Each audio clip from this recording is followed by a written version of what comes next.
prostat. Yang Bapak maksud adalah BPH ya, benign prostate hyperplasia ya. Gitu. Jadi itu adalah salah satu kondisi yang diakibatkan oleh pertumbuhan sel abnormal ya. Yang tentu saja konsep Karnus juga salah satunya sangat concern untuk menangani permasalahan pertumbuhan sel abnormal. Ya. Nah, kenapa sampai ada pertumbuhan sel abnormal? Juga salah satunya ada tadi itu aturan-aturan yang dilanggar. Nah, pintu masuk dari terjadinya pertumbuhan sel abnormal banyak. Ya, pintu masuknya banyak. Nah, tapi yang jelas di situ adalah terjadinya ketidaksinkronan antara perintah dan eksekusi.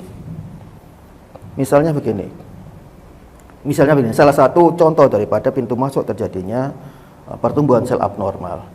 Ya, misalnya saya tarik, jadi cerita saya yang tadi sudah saya jelaskan, misalnya gangguan dari metabolisme lemak, gangguan lambung, gangguan fungsi lambung, ya akhirnya terjadi gangguan metabolisme lemak, di mana tadi lambung gagal untuk memecah protein menjadi asam amino, ya, sehingga akhirnya korelasinya apa? Gangguan metabolisme lemak.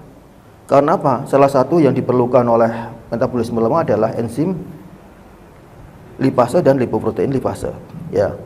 Nah, itu bahannya adalah asam amino.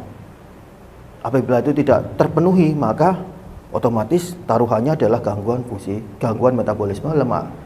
Nah, pada saat dia berkeliaran di sirkulasi itu, maka dia bisa banyak hal yang bisa terjadi, bisa teroksidasi oleh oksigen dan juga inisiator oksidatif. Ya. Efeknya bisa terjadi plak, ya, baik aterosklerosis maupun akhirnya menyebabkan terjadinya resistensi insulin seperti yang sudah saya jelaskan tadi, dan juga bisa mengakibatkan terjadinya oksidasi parsial. Ya, yang menyebabkan terjadinya radikal bebas yang bisa masuk ke dalam sel, merusak apapun yang ada di dalam sel itu, dan juga bisa merusak inti sel. Dengan inti sel adalah pusat daripada perintah daripada sel. Ya, apabila ada ketidaksinkronan di situ, karena tadi proses yang sudah istilahnya terkacaukan, ya, terusak oleh hadirnya radikal bebas, misalnya keton radikal tadi, ya, maka misalnya ini Pak, misalnya sel itu memerintahkan untuk memproduksi A, yang disuruh membacanya, resepnya disuruh memproduksi B, akhirnya diproduksi B. Pusatnya kemudian menyuruh lagi untuk A, tapi sayangnya yang diterima oleh eksekutor adalah B. Begitu seterusnya, sehingga akan terjadi pertumbuhan daripada yang nggak sesuai dengan awalnya.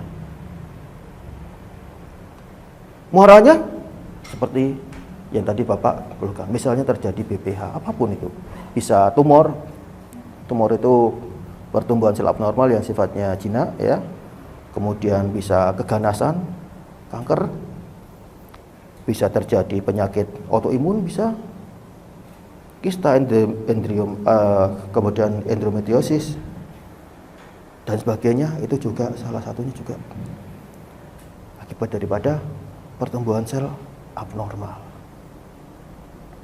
ya.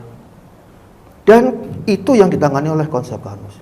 Mulai dari kita menstop pintu-pintu masuknya terjadi pertumbuhan sel abnormal, dan juga kita melindungi daripada terjadinya pertumbuhan sel abnormal. Mulai dari kita kembalikan fungsi lambung supaya kita bisa berfungsi dengan baik, kemudian mencegah terjadinya gangguan pada metabolisme lemak.